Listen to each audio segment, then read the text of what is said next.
When German tankers entered the Soviet Union in 1941, they faced the arguably best anti-tank rifle. It was the PTRD-41, issued to anti-tank rifle teams, and the rifle was so big that it required 2 people just to transport and operate it. But what most people don't mention was the true horrors it inflicted on the Germans and how scary it was to be behind the barrel, so that's what you'll hear in this video. Alright, so let's take a look at how the PTRD was even invented and what it was actually designed to solve. When the Germans crossed the Soviet border on June 22, 1941, the Red Army had a problem that was close to becoming a full-blown disaster. In the first few months of the invasion, the Soviets had lost thousands of artillery pieces, including most of their proper anti-tank guns. So now the infantry was facing Panzer IIIs and Panzer IVs with almost nothing that could actually hurt them. The only tools they had left were bundled grenades and Molotov cocktails, and the few anti-tank rifles they did have were already obsolete before the war even started. So on July 8, 1941, Stalin called in his top weapons designers and gave them a simple order: build a new anti-tank rifle as fast as possible and make it something a Soviet factory could crank out in huge numbers. 2 men would take on that project. One was Sergei Simonov, and the other was a 61-year-old designer named Vasily Degtyaryov, who had already made his name with several famous Soviet machine guns. Both men got a look at a captured Polish anti-tank rifle called the WZ-35 and a captured German Panzerbüchse 38, and they borrowed key components from both of them. Simonov went with a fancy semi-automatic design that fed from a 5-round clip, and he called his rifle the PTRS-41. Degtyaryov went the complete opposite way with his design. You see, he wanted something so ridiculously simple that a half-wrecked Soviet factory with a skeleton crew of workers could still crank it out by the thousands, and so tough that a soldier could bury it in snow, dig it back out, and still trust it to fire. So what he built was bolt action, single shot, and stripped down to almost no moving parts at all. The whole rifle was a little over 2 meters long, weighed roughly 17 kilograms, and it fired a brand new Soviet 14.5 by 114 millimeter round at about 1010 meters per second, which works out to roughly 3 times the speed of sound. And because the design was so stripped back, Degtyaryov had a working prototype ready in just 22 days. On August 29, 1941, the Soviet State Defense Committee did something you almost never see a country at war do, which was to adopt both rival rifle designs at the exact same time. Mass production of the PTRD began at the Kovrov Arms Factory on September the 22nd, and the first rifles were rolling off the line by October. But by that point, the Germans were closing in on Moscow itself, and the PTRD was about to get thrown into the worst crisis the Red Army had faced in the entire war. In late November 1941, German panzers were within sight of the Moscow suburbs, and the situation for the Soviets was hard to describe as anything other than catastrophic. Entire Soviet armies had already been wiped off the map, and roughly 3 million Soviet soldiers had been killed or captured in the first 6 months of fighting alone. So when the very first batch of 300 PTRDs came off the production line, they were sent straight to the one man defending the most dangerous road in the entire country. That was General Konstantin Rokossovsky's 16th Army, dug in along the Volokolamsk Highway northwest of Moscow. The rifles were pushed down to the 316th Rifle Division under General Ivan Panfilov, and the very first unit to fire one in combat was the 1075th Rifle Regiment. On November 16, 1941, a Soviet artillery officer sent up a report that 2 German tanks had been knocked out by anti-tank rifle fire near the villages of Petelino and Shiryaevo, with 4 more going down during the fighting around Lugovo station. That was the very first blood the rifle ever drew, and the Germans had no idea what they had just encountered. A Panzer III in 1941 only had around 30 millimeters of side armor, and the Panzer II had even less than that, which meant the PTRD could punch clean through either one from about 300 meters out.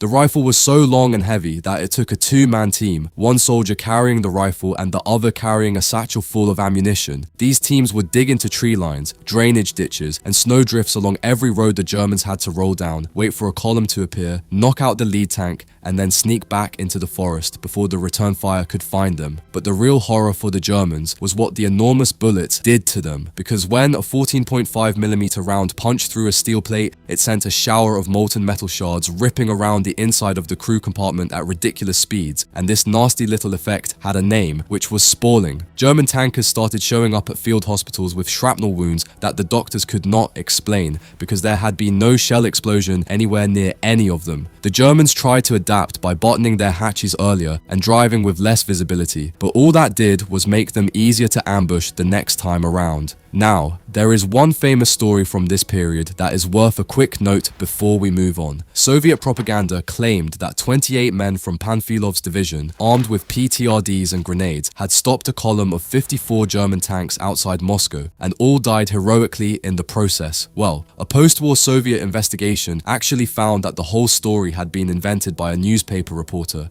and several of the supposedly dead heroes turned out to be very much alive. But then Stalingrad began, and here German tankers would see the true wrath of the PTRD. By the summer of 1942, the Germans had launched the brand new offensive on Stalingrad, the industrial city on the Volga that Hitler wanted almost as much for its name as for its factories. By September of that year, the German 6th Army was fighting block by block inside the city itself, and what followed was some of the ugliest urban combat of the entire war. The fighting in Stalingrad was not really tank country anymore because it was floor to floor, room to room, and in some buildings the Germans held one end of a hallway while the Soviets held the other. You see, the PTRD had been designed as a weapon for killing tanks out in the open, but the Soviets in Stalingrad figured out it was much more useful than that. The Soviet general running the defense of the city was a man named Vasily Degtyaryov, and he built his entire strategy around small assault units that he called storm groups. Each storm group had somewhere between 20 and 50 men. They were designed to move fast and hit hard, and the PTRD was the long-range muscle that went with every single one of them, because in Stalingrad, a 14.5mm round tearing straight through a brick wall beat just about anything else the Soviets had in their kit. So Soviet anti-tank teams would fire right through the interior walls with a rifle that was 4 times as powerful as an elephant rifle, killing German machine gunners on the other side instantly. They would also punch holes through wooden floors to hit Germans hiding in the room below them, sometimes even shooting through the steel plates the Germans had welded over doorways. And when German spotters climbed to the top of a bombed-out building to call in artillery, a PTRD round would come through the wall and end the observation post before the spotter could even radio in. The Germans had almost nothing that could answer back because their own Panzerbuchse 39 anti-tank rifle was weaker and less accurate, and they had mostly pulled it from the front lines by this point. The Panzerfaust and the Panzerschreck, which would have been perfect for this kind of fighting, were not going to show up in any real numbers until 1943 and 1944. So in the close quarters of Stalingrad, the Germans simply did not have a weapon with the reach and the punch of a Soviet anti-tank rifle team. But there was one use of the PTRD in Stalingrad that almost nobody talks about, and it was arguably the deadliest. Soviet soldiers had worked out that tanks in a city are at their most vulnerable when you are firing down on top of them from a tall building. A PTRD shooting from the roof of a 4 or 5 story building could punch straight through the thin armor on top of a German tank's turret,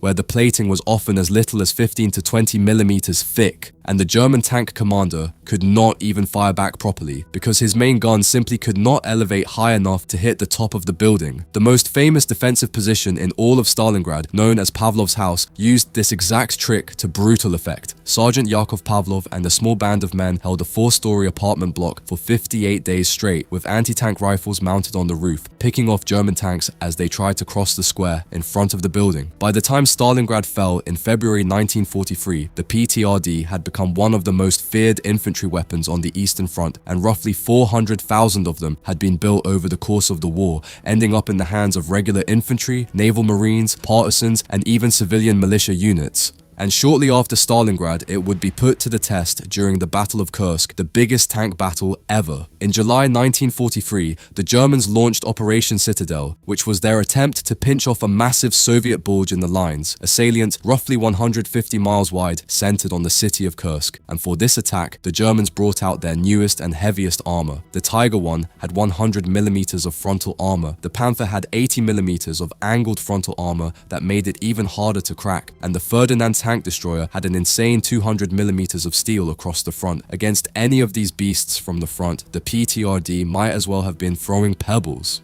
So the Soviets got creative all over again. PTRD teams at Kursk were told flat out not to bother with frontal armor and instead to aim for the weak spots that every tank has, no matter how thick its hull is. They went for the tracks, because a tank with a broken track is just a very expensive pillbox that could only shoot. Soldiers also began aiming for the periscope, effectively disabling the visibility of the enemy tanks. The main focus were lighter German vehicles that the big guns did not have time for, because while the Tiger and the Panther grabbed all the headlines, the bulk of the German assault was still being carried out by older Panzer IIIs, Panzer IVs, Stug assault guns, and armored half-tracks, all of which had side armor that a PTRD round could still handle. At Kursk, the Soviet defense was built in deep layers, with dense belts of minefields, dug in T-34 tanks, and heavy anti-tank guns stacked one behind another, and the PTRD teams were placed directly into that wall. The PTRD was not the star of Kursk, because that honor went to the T-34 and the new 85mm anti-tank guns that were just started appearing. But it was still there in the hands of Soviet infantry, doing the ugly, unglamorous work of breaking tracks on Panzer IVs, shooting vision blocks off the front of Tigers, and ripping apart half-tracks full of Panzer Grenadiers. However, by the end of 1943, the writing was on the wall for the anti-tank rifle as a weapon, because German armor had simply gotten too thick and too well designed for any shoulder-fired rifle to handle. The 14.5mm round itself was not going anywhere, and that is where the final part of this story gets interesting. The Soviets started quietly pulling PTRDs off the front lines in 1944, replacing them with Lend-Lease bazookas, bigger anti-tank guns, and more capable artillery. But the 14.5mm round was far too good to just throw in a crate and forget about. You see, while the PTRD was getting outclassed as an anti-tank weapon, a Soviet designer named Semyon Vladimirov had been quietly tinkering at the Kovrov plant on something much bigger. He had been trying to build a full-blown heavy machine gun around that same 14.5mm cartridge, and he took ideas from a 20mm aircraft cannon he had designed earlier and shrunk the whole mechanism down to fit the rifle round. The first working prototype was ready for factory trials in November 1943, and by April 1944, it was being shipped out for field testing in the Siberian military district. And the new weapon did something the PTRD could only dream of doing. It fired that same devastating 14.5mm round at roughly 550 to 600 rounds per minute, instead of one painfully slow bolt action shot at a time. The new gun was officially named the KPV, short for Krupno-Kaliberny Pulemyot Vladimirova, which just translates to Vladimirov's large caliber machine gun. The Second World War actually ended before the KPV ever saw real combat, but the Soviets kept refining it through the late 1940s, and it was formally adopted by the Red Army in 1949. From that point on, it became the backbone of Soviet anti-aircraft and anti-vehicle firepower for decades. It would later be mounted on the BTR-60, the BTR-70, the BTR-80, and the BRD-M2 Scout car, and it was also used in towed anti-aircraft mounts called ZPUs, in single, double, and quadruple-barreled versions